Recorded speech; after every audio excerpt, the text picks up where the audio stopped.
alaikum wa rahmatullahi wa barakatuh. I would like to thank Dami Charity for the amazing work during this scientific meeting, and I will also thank Dr. Mohammed and the scientific meeting and organizing committee for the symposium. Hopefully my presentation will be light for you after this very long scientific heavy morning. It will be inshallah a light appetizer before lunch. طبعا today I'll talk about the KPIs in transfusion medicine.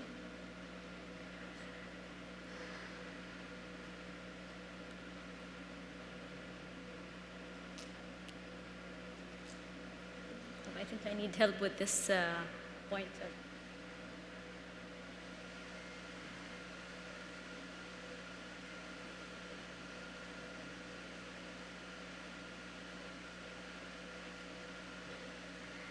So the KBI is an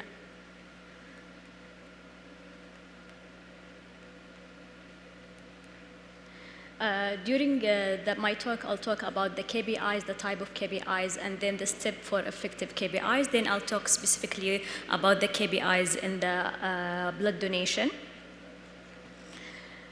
KBI is defined by the ABB as a specific performance measurement designed to monitor one or more process during a defined time.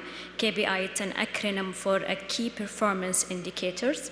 If we have annual structured process in the hospital or in the lab, by using KBI, monitoring, developing KBI, and evaluating KBI, we can improve this process by ensuring a quality environment within the lab. طبعاً KBI measures structures, a process, or an outcome, structures of how processes are organized, or how the activity is performed, or an outcome is the result have been achieved and the targets have been met. We have two types of KBI, a process KBI and we have the outcome KBI.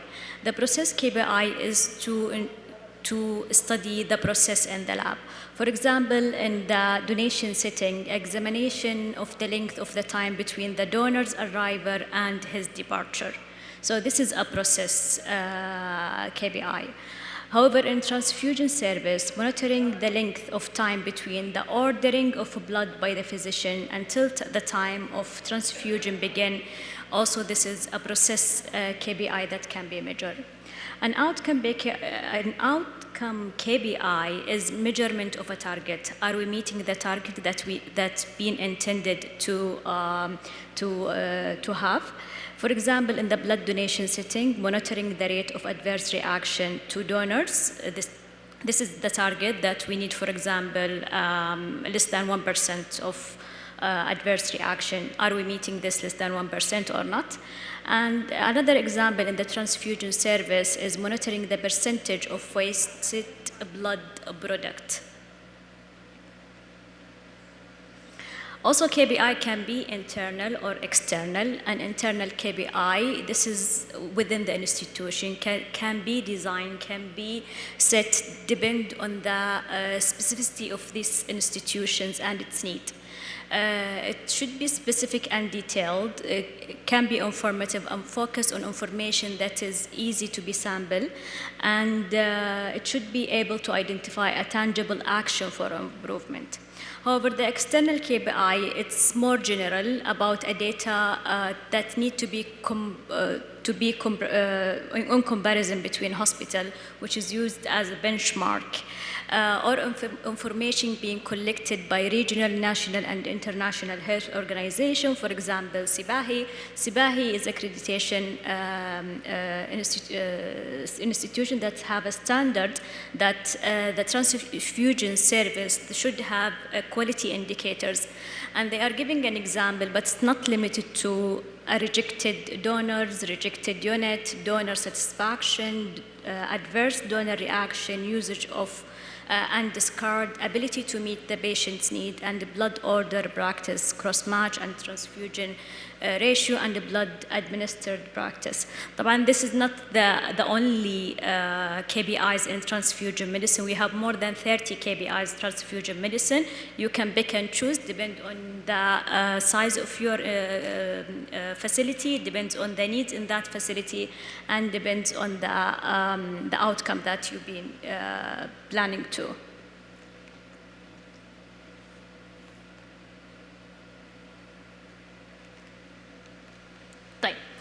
Steps for an effective application. We have 5 steps for an effective application of KPIs.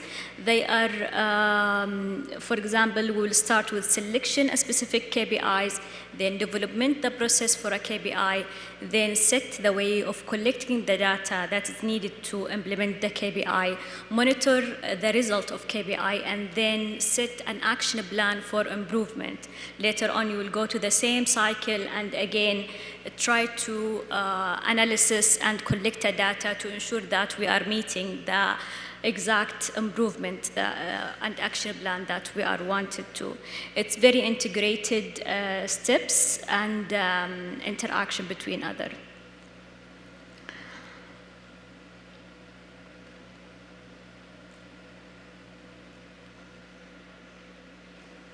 First one, selection of an effective KPI. The selection of a KPI should align with the business goal. For example, in the blood banks, the objective there is to provide a maximum care for the blood donors, to provide sufficient, safe, and time supply for blood component to the patients, reduce waste time and resource, minimize inter-individual variation in performing works, and increase the customer satisfaction level for donors, facility, patient, and the clinical team. So we can select a KPI that is aligned with these goals of a transfusion service, and make sure that this KPI is achievable, measurable, and actionable, that you can change the practice to get the target that you are intended to meet. Development of the KPI, there is a standard KPI development forms in each institutions, and it's important to unify the KPI form between the departments, so the KPI collection and analysis will be easy for anyone involved in the process. There is no specific form. However, whatever serving your institute, you can work with it. But make sure that these forms is covering the 12 points of KPI development, including the name of the KPI, the type of the KPI, it's an outcome KPI or a process KPI, the rationale for this KPI, why it's been chosen, what it's serving, is it intended by accreditation, needed by an accreditations or not. The scope of this KPI, whom is included in this KPI, whom is excluded from the patients or donor, for example. Then the quality dimension, does this KPI measures effectiveness, efficacy, patient safety, donor safety, or others? And also you should set the numerator and denominator for calculation of KPIs, and there will be a very clear plan about data collection of these indicators by the personnel whom involved, and how this data will be collected through a computer system or a manual. Is it by interview or a questionnaire? And then it will be collected daily, monthly, or annually. Also, number 8 is the baseline of this KPI. Is it a new KPI that we don't have a baseline for it? Or is it a regular KPI that we have a baseline from the last year that we can compare to? The target for this KPI, we need to set a target, or we can take it from scientific publication, or we can take it from accreditation regulations. Then we can choose the type of descriptive statistic, is it a percentage or not? For example, the charts to show the result of this KPI analysis, a run chart or control chart. For example, if we are measuring the variables through a time, we can take a bar chart or a stack bar chart if we are comparing between different variables or categories. And then we need to set that whom the personnel that will access and review this KPI, who's responsible about analysis, and who will approve the action plan, and who will evaluate the action plan later on. Number 3, or step 3 in KPI, is the collecting required data. I just mentioned that it depends on the facility. Do we have an information technology system, computerized system that we can collect the data from, or we need to go through manual collection of data, and we need to ensure that whom will collect and which method of data and frequency. Number 4 is monitoring and evaluating of the result in a timely manner. The longer data are collected, the more accurate conclusion, and this is very important, especially, for example, if we have a variation in the variables, donor area, depths during holidays, or peak of incidence of for example, acute cases that need blood transfusion during the weekends or during special occasions. This will be more accurate through a long period of assessment. In the same time, a continuous monitoring and evaluating for immediate early detection is also visible. For example, in this chart, you can see the mislabeled specimen. The target is less than or 1% or not exceeding the 1%. And this graph shows that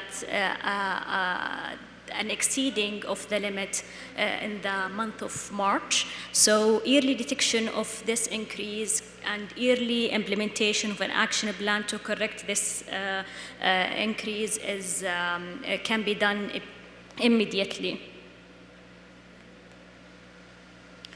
Number 5 is implementation of an action plan. Action plan need to be validated, need to be agreed upon, and also after implementation, these action plan need to be monitored. Next part, I'll talk about example of KPIs in a blood donation.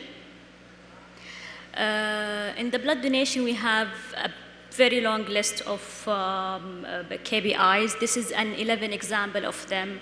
Percentage of volunteer blood donors, percentage of female blood donors, percentage of repeated blood donors, percentage of donors with abnormal infectious disease test result, blood donor satisfaction, vein puncture failure, unsuccessful whole blood donation, unsuccessful apheresis donation, donation adverse event, and adverse reaction to younger donors. And last thing is the percentage of the whole blood with abnormal infectious disease test result who are notified and counseled. I'll go through each of them quickly. I'm not going to spend a time, but to show you the rationale behind each of them. First one is the percentage of volunteer blood donors. Of course, we are aiming for 100% target for volunteer blood donors, and this is very important to assess effectiveness of donor recruitment and donor center operation process in increasing the percentage of volunteer donor. The female to male ratio KPI is to assess also the effectiveness of donor recruitment and donor center operations. And it's well known that usually it's not exceeding the 1%, so increasing the percentage higher is better is the aim behind this KPI. Percentage of repeated blood donors. Eligible repeated blood donors are the key to safe and adequate blood supply. The goal of this indicator is to assess the effectiveness and donor recruitment in covering first-time blood donor to repeated blood donation and ensure that a repeated donation, especially for young donors, is maintained. Next one is the percentage of donor with abnormal infectious disease test result. The objective of this measure is to assess the effectiveness of donor selection and will safeguard the health of the blood donor and the safety of the blood donor. Donor blood satisfaction is to assess the donor level of satisfaction as per waiting time, level of discomfort, staff conduct, and overall donation experience. Usually, this is through a questionnaire after the blood donation. And the aim of this indicator to optimize the service quality and ensure a repeated blood donation from the donors. Vein puncture failure, usually it causes increased waste of blood and suboptimal donor care and satisfaction. And the goal of this indicator is to monitor and reduce the occurrence of vein puncture failure. Unsuccessful whole blood donation, it can occur because of different reasons. They always result in waste blood, supplies, and staff time, and the goal of this indicator is to monitor and minimize unsuccessful whole blood donation. Unsuccessful apheresis, same things, also to indicate, to monitor and maximize, minimize unsuccessful apheresis donation. Donation adverse reaction, it's an unexpected reaction experienced by the donor during and after donation. It's associated with lower rate of donor return, and we want to maintain a return of those donors. So although it cannot be avoided completely, but some can be prevented by implementing effective strategy to minimize the occurrence, like adopt donor motivation strategy, pre-donation counseling, care during and after donation. And the international average for adverse reaction indicated at the time of donation and later is about 3.5% of donation. So the target is to lower the percentage below 3.5%. When all these KPIs is reviewed monthly by the specific persons on the quality, and it will be, the action plan will be set at the time of analysis. Next one is adverse reaction in young donor of less than 20 years old. Also, this can happen for many reasons and cannot be avoided completely. However, the goal is to evaluate and optimize strategies to reduce the adverse reaction in young blood donors and to compare between those adverse reactions between the two groups, the adult and the young donors. The percentage and the target is to lower these adverse reaction below the 3.5 and to ensure that there is no significant difference between the two groups.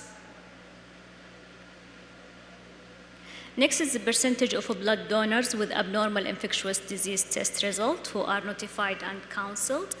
It's just to make sure that those patients are notified and counseled in a timely manner and to ensure the safety of the donor and the patient from those transfusion-transmitted infection. So that the target is 100% within a set time of a specific time that they are notified and counseled. By the end, just I want to make a note that KBI have limitations. They are not the solution for every problem, and although they have a limitation, but if you need a support of a management decision, having a KBI, which is a measured process by number, you can convince them rather than trying to explain without a proof.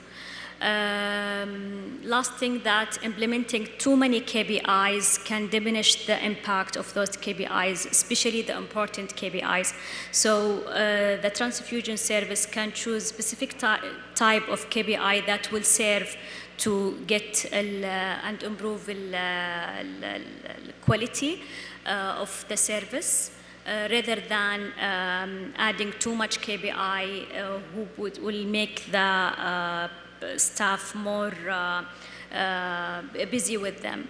And also having a blame-free environment during analysis of KPI is very important during analysis of the KPI for collaboration between all the staff.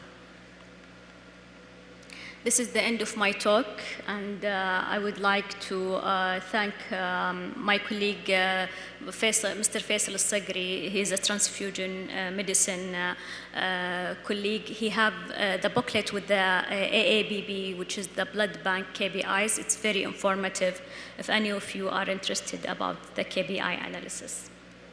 Thank you.